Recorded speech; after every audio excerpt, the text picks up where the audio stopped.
Hello and welcome to Raw Impressions. I'm your co-host, Lou Barlow. Louis Knox Barlow. Louis Knox Sebastian Barlow. Sebastian, you wish. My confirmation. That's my confirmation name. Oh, I just learned that. Really? You didn't know that? Sebastian. Saint Sebastian, the sexiest saint. Hot. Sexiest saint. Sebastian. The most You are sibilant hot. saint. Hmm. The saint of sibilance. That's the name of the little boy in the Never-Ending Story, but I think they call him Bastian. When the clever. princess at the end is called Bastian. Also, one of the greatest lead singers of all time, Sebastian Bach. I just watched an adorable video of him on Instagram singing Steely Dan, it looked like, in a hotel lobby. He would do that. Sharing. He would do that. It was great. I saw a wonderful video of him leaping over the counter at a McDonald's and grabbing the mic and singing into it and cracking up all the McDonald's employees. Adorbs. Yeah. Hi. Hi. Raw Impressions with Lou Barlow and Adelle Barlow. Here we are. I'm in Seattle. It's another I'm S. not. You're not. Seattle. Seattle. Does anyone name their kids Seattle? There's like Paris, Brooklyn. I hope so. I met a woman last night called Anquinette. Wow. Anquinette. I wonder how that's spelled. It's like an Antoinette, but with a Q. Oh, that's cool. It's kind of like antique and Antoinette together. Like, yeah. Interesting. Mm-hmm. Is it a family name or? No, her parents just made it up. That's so cute. I love it. Yeah. Yep. Does she have a nickname? I didn't get that far. I mean, she was in the merch line. Sure. Okay. She did come early, so we did have a little bit more of a chat. Mm-hmm. Meaning there wasn't a line behind her, and we spoke a bit, and she purchased a few vinyl LPs. Folk Implosion vinyl LPs. I'm on tour with the Folk Implosion. Yeah. That's why you're not with me. I'm selling t-shirts and CDs and LPs for the Folk Implosion. Not very many CDs, a lot of LPs though. Mm-hmm. Well, I'm here. I'm in Greenfield, Massachusetts, everyone. Oh my gosh, we're on the opposite coasts. Oh, check this out. What? Oh my God, you're wearing it. I love it. If you're not watching, do I get one or do we have to share that? We have to share it. Okay. And you'll look good in it because you and the guy who gave it to me, I don't remember his name.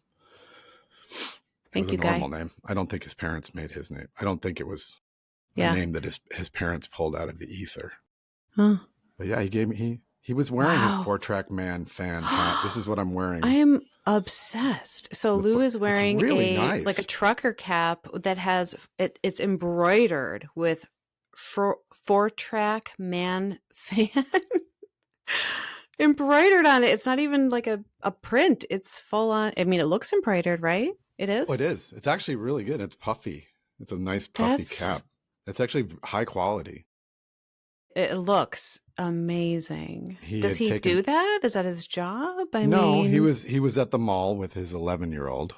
Stop. And at one of those like kiosks or something? Yeah. You know, there's hat stores. Yeah. Where they make hats. Maybe it's lids. I never go into those because I don't give a flying fuck about hats for myself personally. Well, that's adorable. Yeah. And I approve. I can't wait to share that. There we go. Along with our Pendleton sweater. So 4-Track we share Man that too. Yeah. Cannot be here. So he was at the Seattle show. This guy who gave it to you. Yeah. Kind fan. Thank you. Yeah. Yep. Aw. That's so sweet. I love it when the Raw fans, let us be known when they show up at things. I want to tell everyone who says that I'm going to tell Adele she'll be really excited, but then I don't want to go.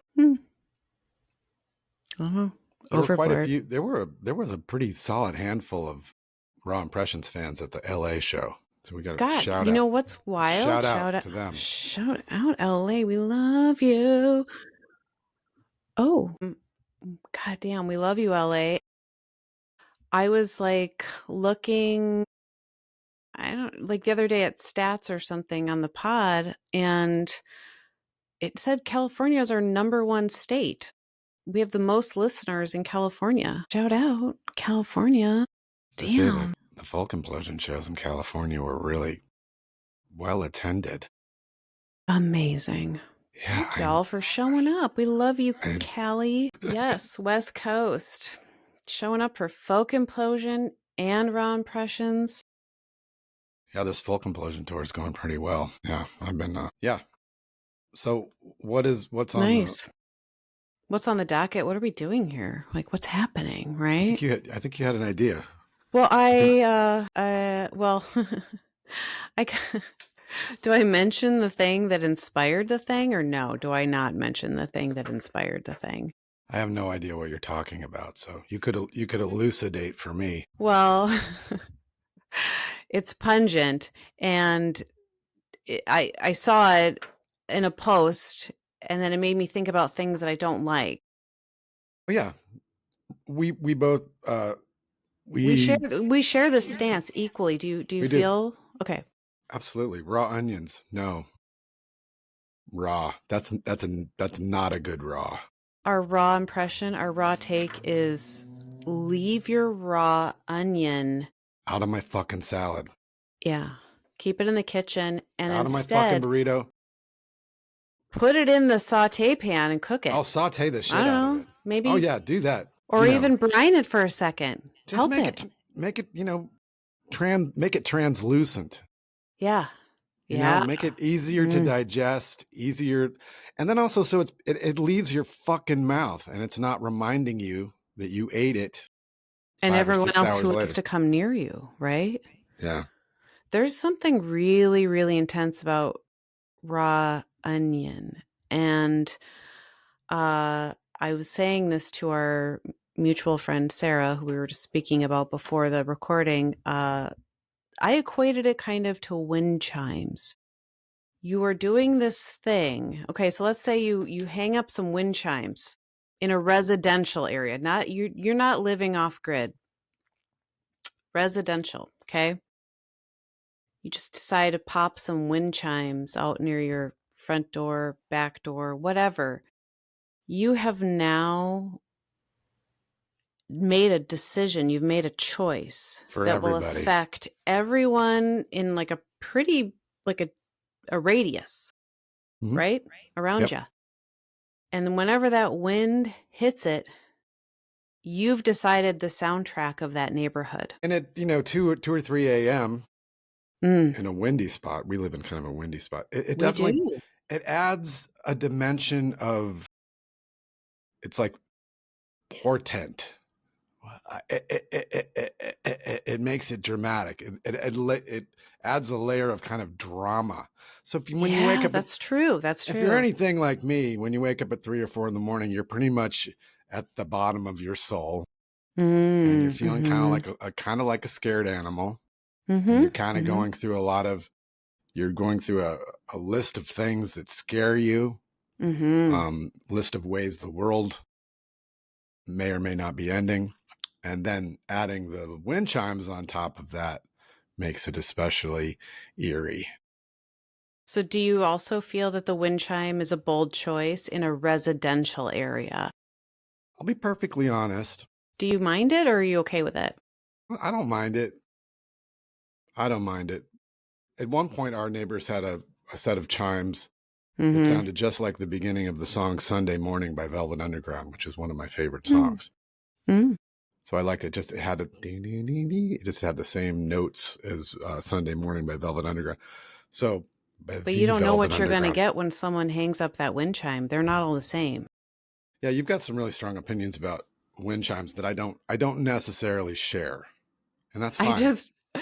My feeling is that you've made a decision that then affects a lot of people. Kind of like if you're just like, hey, I'm gonna right. But raw onion, I'm just going to maybe take a bite of a burger. For some bizarre reason, they decide to hand you a huge round coaster-sized piece of raw onion at the restaurant. God knows why. I mean, someone explain yourself. And then you or go like, pieces oh of it. yeah, I'm going to bite down on that burger with this fucking huge raw onion.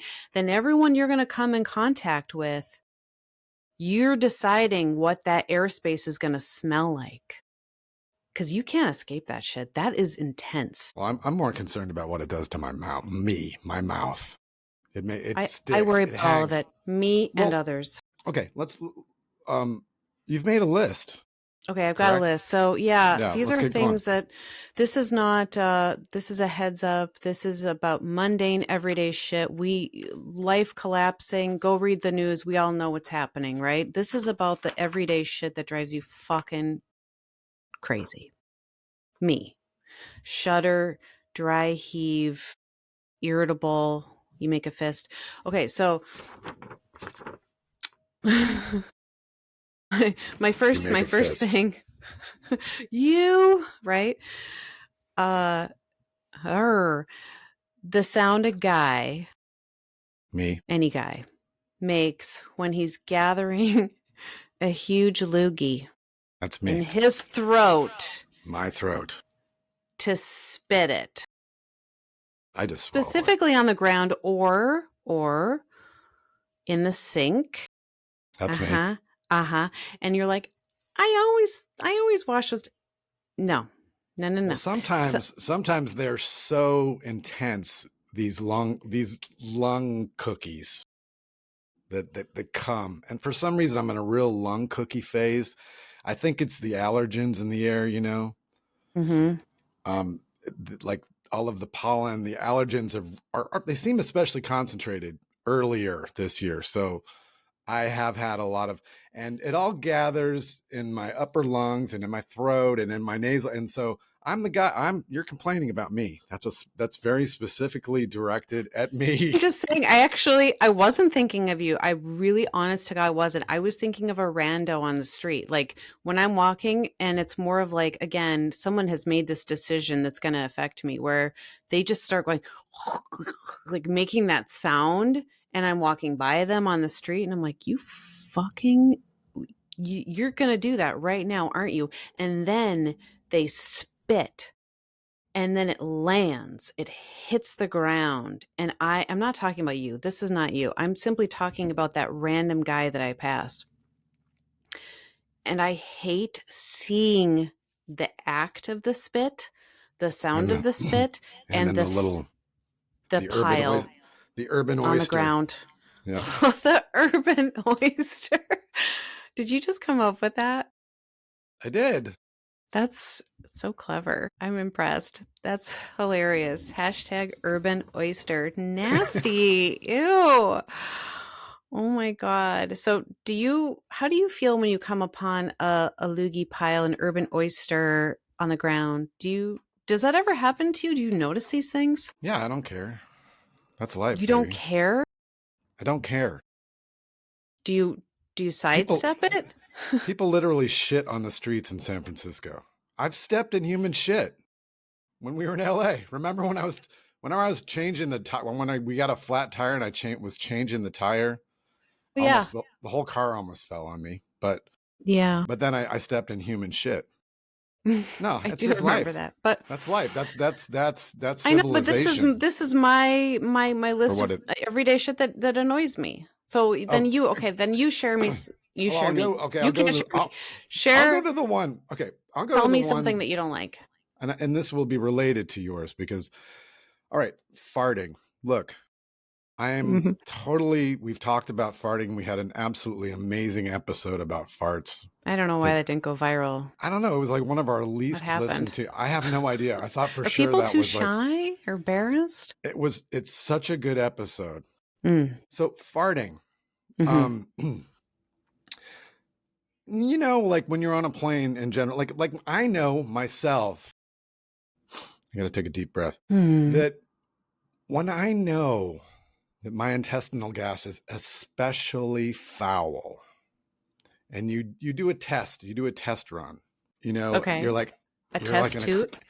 you're in a crowded place, you let it go, and you're like, oh, that's not good. This is a place where you can kind of crop dust without people quickly identifying it was yeah, you, but or yeah, okay. yeah, right. You're like in a crowded place, you let one go, You're and you're testing like, the waters. and you're like, oh, that's unfortunate. I mean, but you know it, right? And this is something like I really give people a lot of leeway, you know. I don't think they have to be like me. I don't think they have to be conscious of the same things I'm conscious of.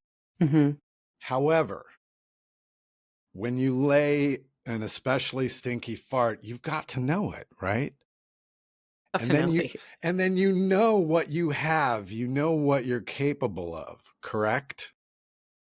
So, Yeah, I agree. so, you know, like when I'm walking in an airport, and I have been traveling a lot, it is a challenge. You know, waking up in the morning, maybe too early, and then going to a very crowded place, standing in say a shuttle or a train or a small room.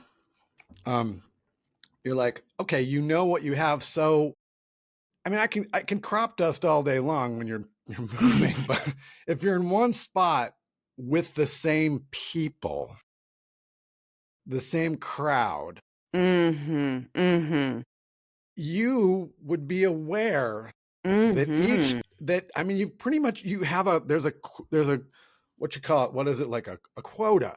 You have a quota, like you can really maybe do two of these, you lay two of these eggs, maybe. But then when you start laying like 3, 4, 5 to the same audience, that to me is like it's going too far. I know it's unhealthy to hold in farts, I understand that. But when you know what you're capable of, Weaponizing? Is this weaponizing? it becomes aggressive. It's aggressive. It becomes aggressive. And then, Feels and I know personal? there are definitely people in our population who, I mean, look, God bless them. They don't know. Old people. I mean, after a certain age, like, you know what? You can do They whatever just you don't care. want, Yeah, that's fine. Yeah, whenever you want. You totally. honestly, you know. Totally. But when you're still, when you're under, let's see, I don't know what the age ceiling would be. 70? When you're under 70? Okay. And you're just letting these things go repeatedly in the same place to the same assembled group. It's aggressive. And it gets me, it annoys me, because I will, if I know I'm in the, even with you, if I know what I'm You do. holding, I know. Thank I'm you. like, I'll go, Yeah. I'll walk Yeah, out. you do. It's like, you might have to live through 2 or 3 of them. And I'm like, I'm so sorry. But okay, that's it. I would like to say you are actually one of the most like fart aware, flatulent aware men. You really you think about it. This is something that really means something to you. Like we've really discussed the layers of like what's acceptable and when and where, like on our off time or daily life or someone told me once that one of the reasons that farts really bothers them is because they saw something or some piece of like scientific information that says any smell is actually particles of what you're smelling. God, I actually just shook. Like that made me physically shake. So when you smell a fart, you are inhaling feces. That's just a fact. Oh, what? Is that really a fact? Sure, it's a particulate of it. So it's Wow. there. I mean, and it's like COVID. That was the big thing. Like if you shit, Right. That's I get. and Okay. the plume that you create can make you sick. So it is poop. It's poop. It's shit. A fart is shit. It's a very, it's a very tiny bits of it, but it's still shit. So someone told me that, and ever since then, I'm like, I don't want to put that on somebody who might be, that might make them miserable. That could ruin their day. Like that That's poor so old, nice of you. that poor old couple that I You destroyed on a on plane. that airplane. I love that story. And that's in the other if you episode. want to hear it, you're gonna have to go back and listen because it's been done and it's so good. I'm not even gonna do the link in the description. I can't even remember. Just have to go find it. Go find it. Find it. Go listen. Go binge. All right. So what's next? What's the next on your list? All right. I think I wrote a few sentences about spit. Okay. Well, this one next. Room temperature coffee. I prefer scalding. Oh, and I know it. So, but can I say a little bit more about that? Okay. Or no? Are you done with that? Is that all there is I should say about it? I find it kind of a mundane peeve as it goes. So so your coffee has to be extremely hot. You and Murph from Dinosaur Jr. Me and Murph, mundane. I share said that. mundane. I wrote mundane. It's a word I used. Mundane, right. everyday shit. Okay. So Yep. not all of them are supposed to be like rocket ships out of your ass. I mean, this is just mundane and whatever. So, okay, then you give me a mundane one. A mundane one? Mm-hmm. Well, you could go on about your cold coffee. No. I mean, scalding coffee is dangerous, by the way. But here's That's why the thing. I literally put cold water in my coffee so I can actually have it. I like lukewarm to actually tepid coffee. I don't like it when it starts to taste like pencil lead. That's too then it means it's been sitting around for too long. So I don't know. Yeah, I'm not as anyway. Anything else you want to add about the world not giving you coffee hot enough? I don't know. I feel self-conscious now. I feel like you actually shamed me with my mundane irritation and you told me it was uninteresting. So yeah. I can't share. There could have been something really fascinating I had to say about it, but you'll never know. I already know. No, you don't. You don't know. You think you know. All right. So this morning, I woke up in my hotel to the smell of bacon. Mm-hmm. Okay. And I was like, whoa. And sometimes the smell of bacon. I mean, I grew up, many of us, grew up with the smell of bacon, like a bacon on a Saturday morning. It's like, oh, Dad's making breakfast. So he's making a huge fucking plate of bacon. He can't really make anything. My dad could make chocolate chip cookies and bacon. That was kind of his thing. And toast. He had a really interesting way. If I ever told you my dad's way of making toast, he would take it out when it was toast. He would take, when it first popped, he'd take it out, he'd put butter on it, and then he'd put it back into the toaster. That's dangerous. It is, but it's so delicious. Okay. So I got to remember to tell him that. Okay. That's one of my great memories. Anyway, so the bacon thing. So I wake up. I know that could start a fire, but I didn't realize that for a long time. And I did it myself for a long time. You're lucky to be here. Rebuttering, retoasting. Woke up to the smell of bacon this morning. I'm like, God, that smells good. Right. Okay. So I'm like, I guess I got to go get breakfast. I actually have a fucking moment to myself today. We've been on the fucking run for the last 5 days, but yeah. So I'm like, I go down. I'm like, I think I'm going to have some bacon.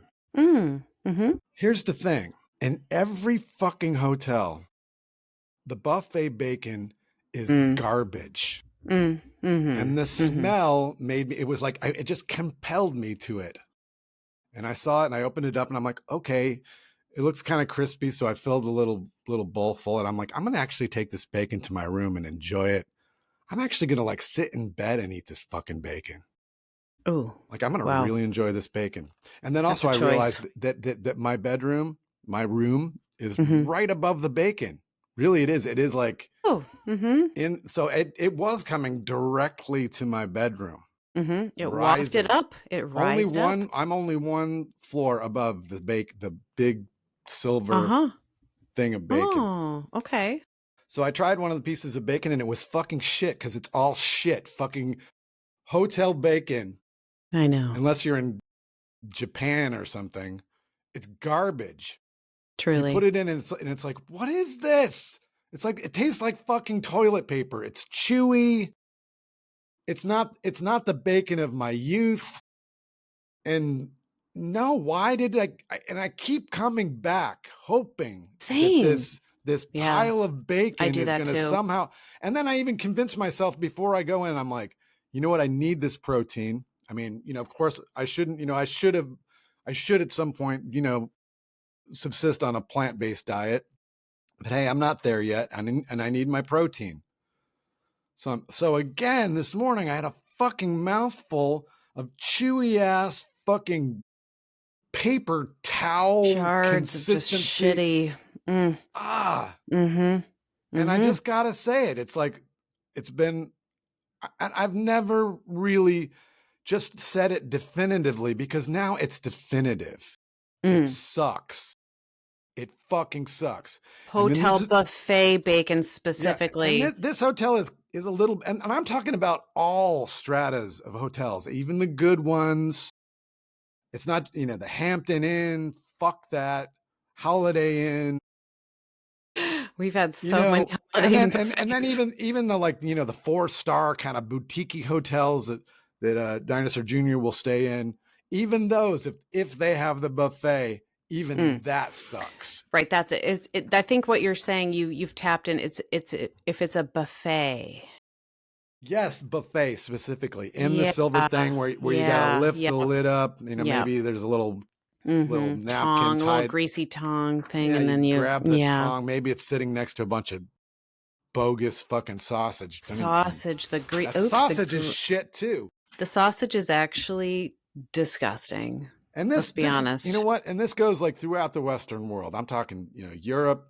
Mm. Only in Japan, Mm. the breakfast buffet is like, that's I will eat the breakfast buffet meat in Japan because Really? Okay. oh yeah, yeah. Sounds okay. Well, that's a plan. We'll do that someday. I 100% agree. That was not on my list, but I'm right there with you. And can I also say the thing that you already know how I feel about eggs? It's such an intense Oh, love-hate relationship, leaning heavily on the hate side. What they call eggs at a hotel breakfast buffet, speaking of when you lift the silver thing, and then mm. I do the same thing where I go, sometimes I have to choke it because there's really not a lot of options. Um, Those but days are over for me. I'm not even fucking touching I the eggs anymore. I mean, but I will say that the they hurt my soul. the stars of a hotel, if you are in a 4-star hotel, sometimes the eggs are actually real, as opposed to some weird out. I don't even know how Yes. the fuck they make those Yes. eggs. Sometimes they're real, and sometimes they're good. Sometimes they're real, rarely. I'm going to actually Like say if they that got an though. omelet station, if they've got Yeah. an omelet station, then maybe you can assume that the scrambled eggs are also Yeah. passable. Typically, what they call scrambled eggs, it's like powdered, what I'd is the like word? to know. Reconstituted. Yeah, Weigh in, people. it's a Hotel fucking sham. employees, anyone listen? It's a sham. I hate it It's so gross. deeply. And I don't want to say, can I say something actually about this buffet thing? Let me say something because, As long as it doesn't so, involve the coffee. I don't want to well, let me tell you, my taking a scalding hot sip. I'm coffee, taking a sip of like very, very cold coffee. that's fucked up, by the way, that you do that. But I'll hold it in my mouth and let it stain my no, fucking teeth. that's terrible. I have something bad to say about a very nice hotel. Should I do that? Yes. Because I think that they should improve it. I'll say that. That's why. That's why. Yeah. Okay. It's like a good relationship. It's like advice to a friend. Can I This is tell you like something? constructive criticism, right? I've heard that that's bullshit. That there's no such thing. But they're in the customer service business, so this is why I'm saying, especially because it's the Mayo Hilton in Rochester, Minnesota. I believe it has, when you look it up, it says it's like one of the best regarded Hiltons possibly in the country. Sure, it's at the Mayo Clinic. Yes, and it's the Mayo Hilton, the new one. There's two just out there. Mayo, knock, knock, if you're listening. And I'm only saying that because if you've seen the Mayo documentary, the director of the Mayo Clinic himself says, "We welcome the criticism. I take it all in." So I don't know if he has anything to do with Mayo Hilton. Okay, so Probably if not. you have a special pass and you get to go to the 17th floor to the executive lounge, which is my parents did, it's like has to deal with what floor they were staying on. Mm-hmm. You get to have a free breakfast in the executive lounge. Mm. I do. I like to feel special, you know? I like to feel like I'm invited to the special room, like first class for buffet, you know? Like, ooh, not everyone gets to eat here, right? You're not jaded. So No, you're like a... I am. I'm delighted. I'm delighted by things that make me feel like I'm special. So I'm sold. I'm totally sold on it. I'm up there. I'm like, oh, yeah, I get to go to the executive lounge. You beep, I'm welcomed in. You go there, you get a little plate. Next thing you know, you lift the silver tray thing up. It's the same fucking thing as at the Holiday Inn buffet. Holiday Inn Express. Same. Yes. Okay. And we stay. I don't know if there's a difference. You guys, we're not going to stop staying at the Holiday Inn Express because They always have a pool. they have a pool, and Izzy loves a pool. So, and she also loves that buffet. I can't. Okay, we don't. She does. It doesn't. She Kids loves love the that fucking buffet. So fucking waffle makers. She makes the waffles. She makes those shitty waffles. So those waffles. Oh my god, those waffles are insane, and no one knows how to use that fucking waffle machine either. The thing you have to flip and then you're going to burn your hand. So Hilton Mayo Executive Lounge. I'm gonna put it out to you. Do better. Scramble some real eggs, guys. I want to feel special.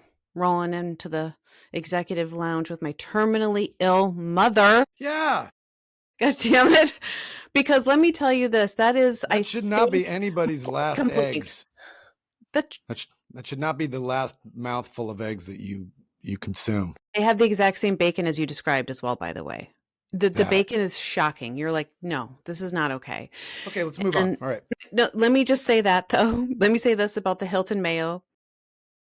Everything else is top notch. Yes. Okay. Love you, Hilton Mayo. Okay. So, all right. What's next on my list?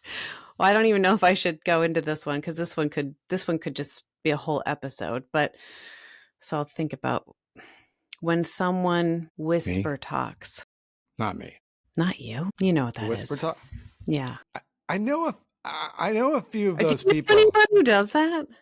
Does anyone know what we're talking about? Okay, so for example, let's say you're at an art gallery, you're at some art opening, you're with some friends, whatever, mutuals. You're in a little group of some mutuals, right? One of your mutuals is maybe standing across from you and we're all chatting, whatever.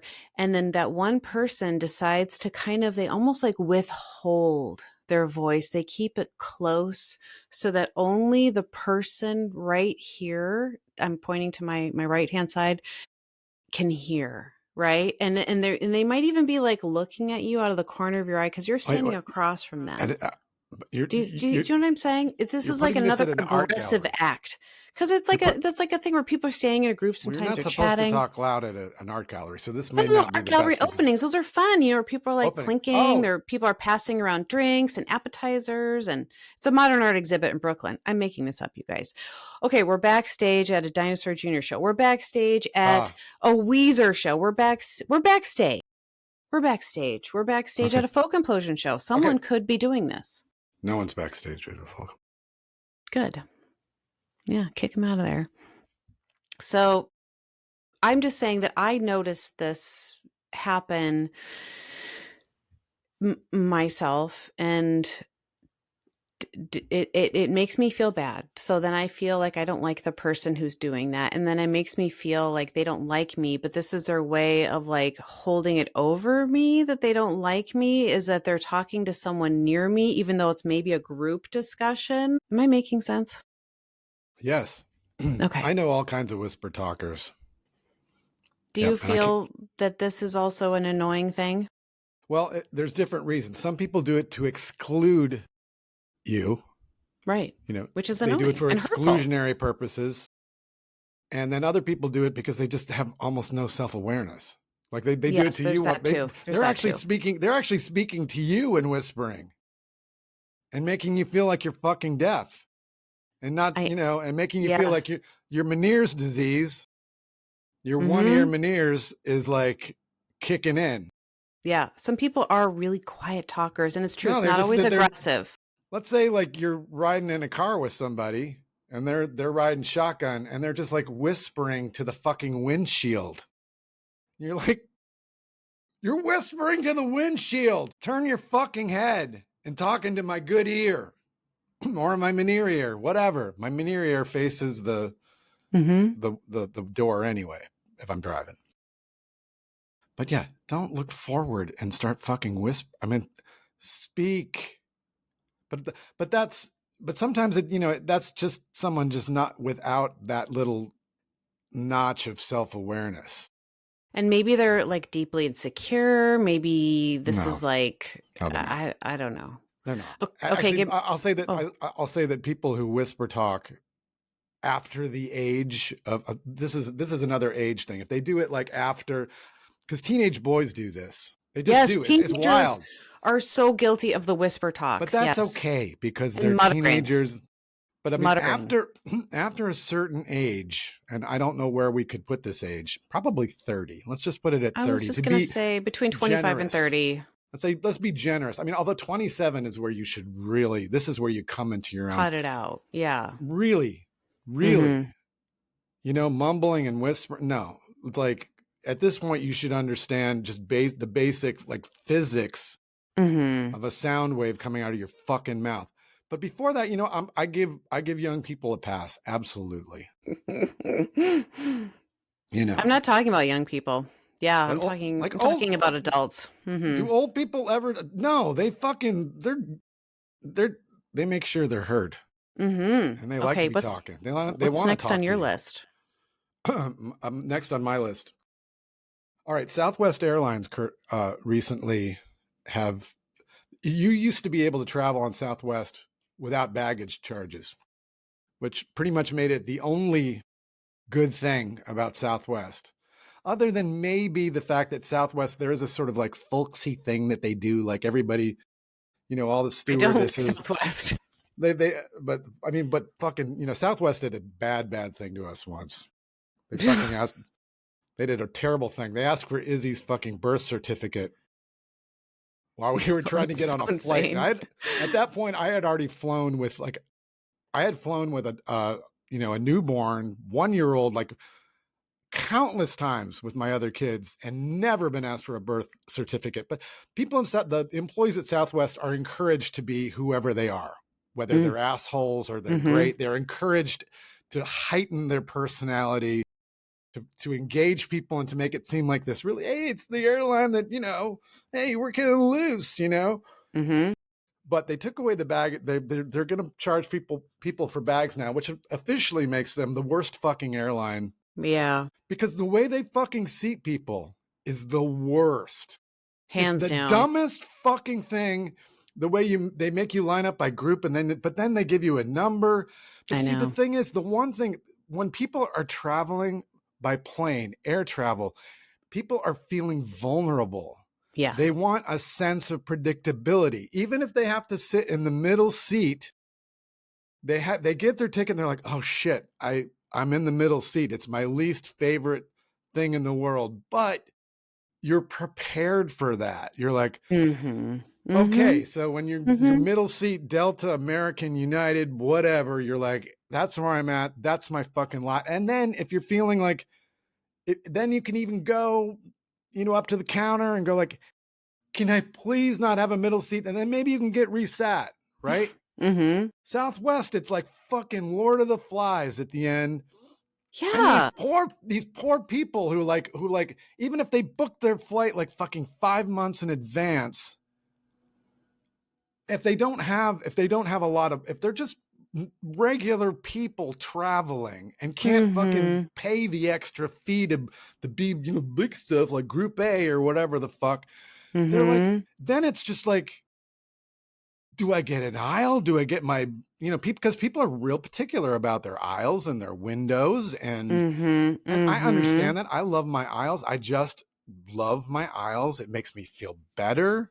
Yeah, you're an aisle guy. Because I want to be able to get up and go to the potty, because I don't Potty guy. Potty I'm aisle like, guy. I have zero tolerance. It's too bad, but like when my fucking bladder's full, it's like there's a siren going off in my head, and it makes me it undermines it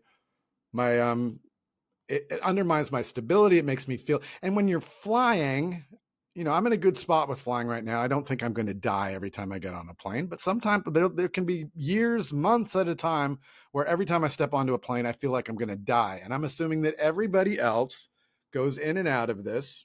Some people maybe they never worry about it. I mean, people work in these things, these flying capsules. They just work and they walk down the aisle and during turbulence, and hey, they're not gonna, I focus on them when I fly. I'm like, look at them. They're not afraid. They're not afraid. But the unpredictability that Southwest Airlines enforces, delights in, I feel delights in. I don't like it. Who the fuck did that? Who did that? Who decided that was a good idea? Because they thought that was a great idea. I remember they were like, we're Southwest. We don't do things like everybody else. We make you fight for your fucking seat. I mean, like, that's I know. great. What's with that Lord of the Flies thing? They're just like, good luck. But now, I mean, not having baggage fees, that was nice, but that's not there anymore, everybody. So let's show Southwest Airlines how we feel about that. Two big middle fingers. Yeah, not for you. Not for you. I have absolutely zero interest in ever. They need to just drop that whole airline seating thing and just fucking assign seats. It's not that hard. Just do it. Tear down those stupid fucking. They build pillars up in their fucking lounge where pillars are like, here you go. I mean, they have to build. I mean, isn't it just tear those down? Stop making the fucking. It's embarrassing, actually. Monoliths that stand there. Yeah. Like, hey, 36 through 55. And then it's like the asshole, like like who's going to be the bigger asshole today? We're all hovering by here. You're all looking at we're all by the pole for this group. Yeah, it's terrible. We're done. You're done. You're done talking about that. I'm done talking about Southwest Airlines. Can I tell you something that might make people feel a little better about first class? Let me tell you something that I've learned. So I do believe that very, very few people actually purchase first class tickets. And why do I know this? It's because I have purchased many, many, many tickets now at the back of the plane on Delta. I fly almost exclusively Delta or JetBlue. But when I'm going, Group 5. Ass of the craft. Yep. Exactly. And so, I'm trying to get the cheapest flight out to Wisconsin to see the folks. Delta's the flight for me. I've got a Delta credit card. You get a Delta credit card and you just fly a bunch. Okay. So all of those guys, those people in the front, they fly a lot for work and they use a Delta credit card. That's all it is, because I've crossed some threshold of a number of times flown. And so have you, obviously. You then get put into this group where they just automatically upgrade you if there's an availability. That has almost... That's not true. It did happen. Did it?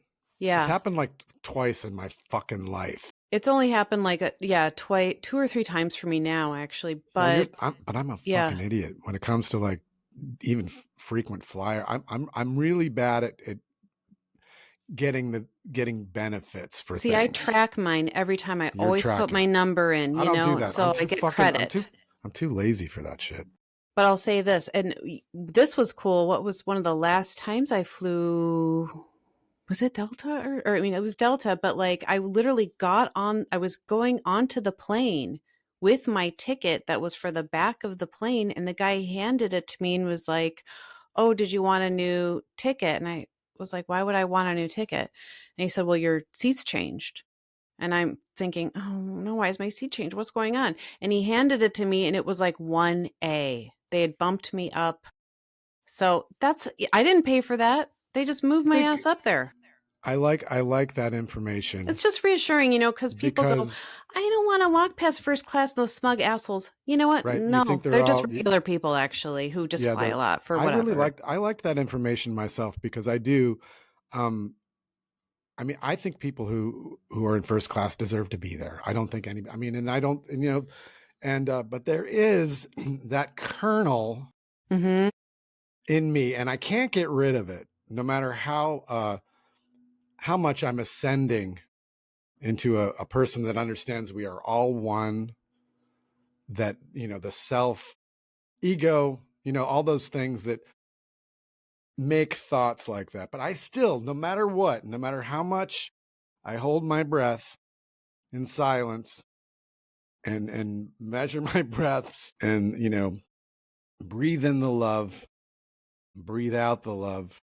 Or, no matter how much I do that, there is a little kernel in me that every time I walk past first class, as I always do, I go, yeah, you think you're fucking better than me? You're better than me. Oh, gee. You're more comfortable there in that big seat when you get to get off the airplane. I mean, I have that little teeny bit, but when you told me that, now when I go through first class, I'm like, you know what? I feel nothing now. I literally feel nothing. It's actually really, it's helping. I think it's actually helping my spirituality, knowing that, knowing that, because like VIP things like that can make me a little, they tweak me, access, how, it's like, it's the way they do like the festivals now where they chop a field in half and only the rich people can be in front of the stage, or not the rich people, but the people with who knows if they're rich, but the people with connections a certain or whatever level of tickets can be in front of the fucking stage. Yep. And which I think to me is, God, holy crap, that makes me mad because those are often empty. And they're often the ones who like actually care the least about the song or what. I mean, they don't give a fuck. I swear to God, we played a festival with the Foo Fighters and they had one of those things going on there where they had the fronts of the stage, basically the front of the stage for only VIP. You can't even walk through that area, even if you're an artist at those fucking festivals now. They're just doing all these tiers of tickets. It's gross. It's gross. Yeah. Speaking of that, I will say too, in my experience, a lot of times I do feel like the people who are VIP, I'm actually fine with people who want to be VIP. I don't think they actually want to be near the front. That's the thing that the festival organizers don't understand is I think that they actually want to be more like off to the side, not directly in front of the mob. I think they kind of want to be, because they don't actually want to watch the show. They want to socialize. And it's sort of more of like a social event for them to catch up with people, have a drink, whatever. That's my theory anyway. Because I feel like when I've had true VIP access, it's because I want to really see for myself. So I don't know what I'm saying. I'm just saying that like I'll go on the stage. Like I want to be on the stage and People want to be on the stage. But yeah, I don't know. I mean, I don't go on the stage unless I really want to be there for the music, I guess. Like then I'm whatever. It's not the place to be. Stage is not anyway, the place to I be. don't know. I don't know. You can't hear things on the stage, especially now because all the bands all the bands were in ear monitors, so you don't hear anything off the amp. All you hear is like drums and then maybe like a whisper of vocals if you're on side stage. Well, see, I haven't done that at like one of those shows, but I mean, obviously side stage at Dinosaur Jr. for me is oh, you can hear that. Which I can hear, but I actually love being further. I like being further back for Dinosaur Jr. shows because then you can actually general. hear the vocals exactly. And stuff. Yeah, exactly. I gotta go. Yeah, we gotta go. I gotta go. This is a long one. This is a really nice, juicy, fat complaint. Ooh, this is like a it's like a podcast episode. Irritated, mundane shit. Thank you very much. Thank you very much for making this Thanks far. Thanks for being here for our rar. Making this far raw. Rar. Oh my gosh. Oh, two housekeeping things or podcast before we go. Number one is we will do the birthday shoutouts as soon as Lou gets back. We will do birthday shoutouts for April when he gets back. So if you still have any, send them to rawimpressionspodcast@gmail.com. We've gotten about like maybe 10 so far, and they're awesome. And people, for the most part, got the right idea. So basically, you're just going to like tell us what you want the greeting to be like. Hey, this is Brett. My bro Seth is turning 50 on April 20th, and he's my bud. I got his back, and I just want to say I love you, bud. Whatever, something like that. So send that to us. We're going to do a birthday shout out, still coming up. And then the other thing, 4-Track Man fan, love you. Thank you for that. Is that you should really join our Substack as a free subscriber or whatever, because Lou Barlow is going to be going live April 9th at 2 p.m. Eastern Time. We are going to go live on Substack for all subscribers, and we're going to do like kind of a quick, I think, little tour of the Raw studio, and which is also Lou's home recording space. And Lou's going to show you how to play Soul and Fire, right? Yeah. That's what we were thinking. So you'll get to check it out and be there with us. And I just watched Patti Smith do a live last night, I think from her bedroom on Substack. And honest to God, it was like, it was incredible. I loved it. She was she was so natural and so cool. It was great. I really enjoyed it. And her voice sounded amazing. Was she singing? Yeah, she sang. She was like doing a couple songs, and then she just chat, and she was talking about like a garden in the neighborhood by her that's like, it was very sweet. So I definitely want to encourage y'all to be there for that. All right. Thank you for listening. Thank you for listening to Raw Impressions. Thank you for listening. With Lou Barlow and Adelle Barlow. Adelle Barlow and Lou Barlow.